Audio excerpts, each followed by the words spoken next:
ಈ ನಿಟ್ಟಿನಲ್ಲಿ ಈಗ ದರೋಡೆಕೋರರು ಯಾವ ರೀತಿಯಾಗಿ ಪ್ಲಾನ್ ಮಾಡಿದ್ರು, ಜೊತೆಗೆ ಈಗ ದರೋಡೆ ಅಂತೂ ಮಾಡಿದ್ದಾರೆ, ಪೊಲೀಸರ ಯಾವ ರೀತಿಯಾಗಿ ಕಾರ್ಯಾಚರಣೆಯನ್ನು ನಡೆಸ್ತಾ ಇದ್ದಾರೆ. ಸೇಮ್ ಟು ಸೇಮ್ ಬೀದರ್ ದರೋಡೆ ರೀತಿಯಲ್ಲೇ ರಾಬರಿ ಮಾಡಿದ್ದಾರೆ ಇವರು. ಇದೇ ವರ್ಷ ಜನವರಿ 18ರಂದು ಬೀದರ್ನಲ್ಲಿ ದೊಡ್ಡ ರಾಬರಿ ನಡೆದಿತ್ತು. ಅಲ್ಲೂ ಕೂಡ ATMಗೆ ಹಣ ತುಂಬುವ ವಾಹನದ ಮೇಲೇನೆ ದಾಳಿಯನ್ನ ಮಾಡಿದ್ರು. ATMಗೆ ತುಂಬುವ ಸಿಬ್ಬಂದಿ, ಹಣ ತುಂಬುವ ಸಿಬ್ಬಂದಿ ಮೇಲೆ ಶೂಟೌಟ್ ಮಾಡಿತ್ತು ಗ್ಯಾಂಗ್. ಹಣ ತುಂಬಿದ್ದ 2 ಪೆಟ್ಟಿಗೆ ಸಮೇತ ರಾಬರ್ಸ್ ಎಸ್ಕೇಪ್ ಆಗಿದ್ರು. ಇದೀಗ ಬೆಂಗಳೂರಿನಲ್ಲೂ ಕೂಡ ಅದೇ ಮಾದರಿಯಲ್ಲಿ ದರೋಡೆ ನಡೆದಿದೆ. ನೋಡಿ, ವಾಹನ ಬರುವ ಮುಂಚೆ ಕಾದು ಕುಳಿತು 7 ಕೋಟಿಯನ್ನ ರಾಬರಿ ಮಾಡಿದ್ದಾರೆ ಇವರು. ATMಗೆ ತುಂಬುವ ವಾಹನದಲ್ಲಿತ್ತು ಬರೋಬ್ಬರಿ 7 ಕೋಟಿ ರೂಪಾಯಿ cash. Same to same Bidar ದರೋಡೆ ರೀತಿಯಲ್ಲೇ ರಾಬರಿ ಆಗಿರೋದು ಬೆಂಗಳೂರಿನಲ್ಲಿ. ಬೀದರ್ನಲ್ಲಿ ಜನವರಿ ತಿಂಗಳೆಲ್ಲ ಒಂದು ರಾಬರಿ ಆಗಿತ್ತು. ಆ ಸಂದರ್ಭದಲ್ಲಿ ಆ ಹಣ ತುಂಬುವ ಸಿಬ್ಬಂದಿ ಏನಿರ್ತಾರಲ್ಲ ಅದರಲ್ಲಿ ಒಬ್ಬರಿಗೆ ಶೂಟ್ ಕೂಡ ಮಾಡಿದ್ರು ಈ ದರೋಡೆ ಗ್ಯಾಂಗ್ನವರು. ಜನವರಿ 18ರಂದು ಇದೇ ವರ್ಷ ಬೀದರ್ನಲ್ಲಾಗಿತ್ತು. ದೊಡ್ಡ ಮಟ್ಟದಲ್ಲಿ ಸುದ್ದಿ ಆಗಿತ್ತು. ಅಲ್ಲೂ ಕೂಡ ATMಗೆ ಹಣ ತುಂಬುವ ವಾಹನದ ಮೇಲೇನೆ ಇವರು ಕಣ್ಣಿಟ್ಟಿದ್ರು.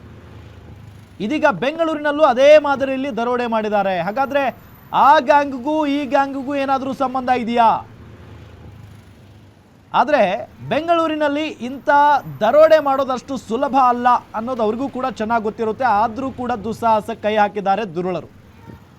ಈ ನಿಟ್ಟಿನಲ್ಲಿ ಪಕ್ಕಾ ಪ್ರೀ ಪ್ಲಾನ್ ಮಾಡಿದ್ದಾರೆ ಅನ್ನೋದು ಬಹಳ ಸ್ಪಷ್ಟ. ಅಲ್ಲಿಂದ ಮೊದಲಿಗೆ ವಾಹನವನ್ನು ತಡಿತಾರೆ, ಮತ್ತೊಂದು ಜಾಗಕ್ಕೆ ತೆಗೆದುಕೊಂಡು ಹೋಗ್ತಾರೆ, ಅಲ್ಲಿಂದ ಆ ವಾಹನವನ್ನೇ ಕತ್ಕೊಂಡು ಬರ್ತಾರೆ, ಮತ್ತು ಒಂದು ಫ್ಲೈಓವರ್ ಮೇಲೆ ನಿಲ್ಲಿಸ್ತಾರೆ, ಅಲ್ಲಿಂದ ಹಣನ ಬೇರೆ ವಾಹನದಲ್ಲಿ ತುಂಬಿಸ್ಕೊಳ್ತಾರೆ. ಅದೇ ATMಗೆ ಹಣ ತೆಗೆದುಕೊಂಡ್ಬಂದಿತ್ತಲ್ಲ ಆ ವಾಹನವನ್ನು ಅದೇ ಫ್ಲೈಓವರ್ನಲ್ಲಿ ಬಿಟ್ಟು ಹೋಗ್ತಾರೆ.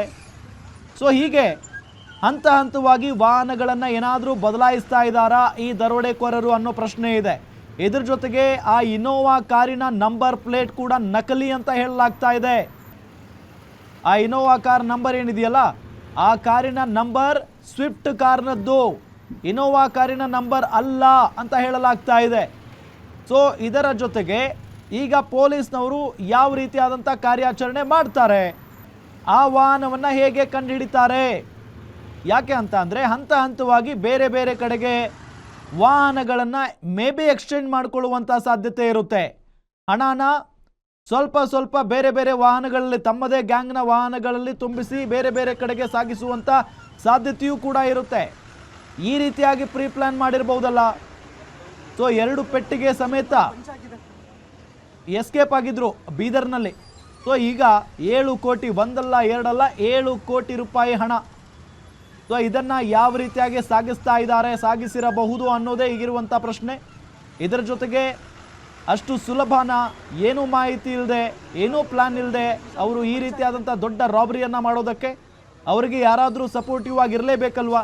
ಅದು ಕೂಡ ಹಣದ ಜೊತೆಗೆ ಯಾರೆಲ್ಲ ಇರ್ತಾರೋ, ಹಣಕ್ಕೆ ಸಂಬಂಧಪಟ್ಟಂಥವ್ರು ಯಾರೆಲ್ಲ ಇರ್ತಾರೋ ಅವರು ಮೇ ಬಿ ಈ ಗ್ಯಾಂಗ್ನ ಜೊತೆಗೆ ಒಡನಾಟ ಇರಬಹುದು, ಕಾಂಟ್ಯಾಕ್ಟ್ನಲ್ಲಿರ್ಬೋದು.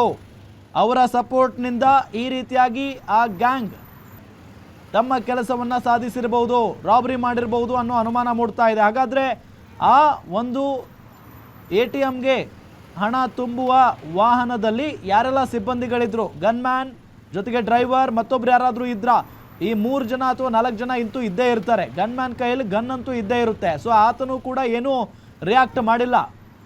ಸೊ ಹಾಗಾಗಿ ಇವರೆಲ್ಲರ ಮೇಲೂ ಕೂಡ ಸಹಜವಾಗಿ ಅನುಮಾನ ಅಂತೂ ಇದ್ದೇ ಇರುತ್ತೆ.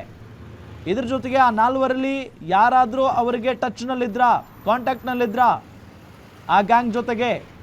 ಸೊ ಆ ಗ್ಯಾಂಗ್ಗೆ ಹೇಗೆ ಈ ವಿಚಾರ ಗೊತ್ತಾಯಿತು, ಆ ವಾಹನ ಇದೇ ಜಾಗದಲ್ಲಿದೆ, ಇದೇ ರಸ್ತೆಯಲ್ಲಿದೆ ಅನ್ನೋದು ಹೇಗೆ ಗೊತ್ತಾಯಿತು? ಇದೆಲ್ಲ ಪ್ರಶ್ನೆಗಳು ಇದ್ದೇ ಇದ್ದಾವೆ.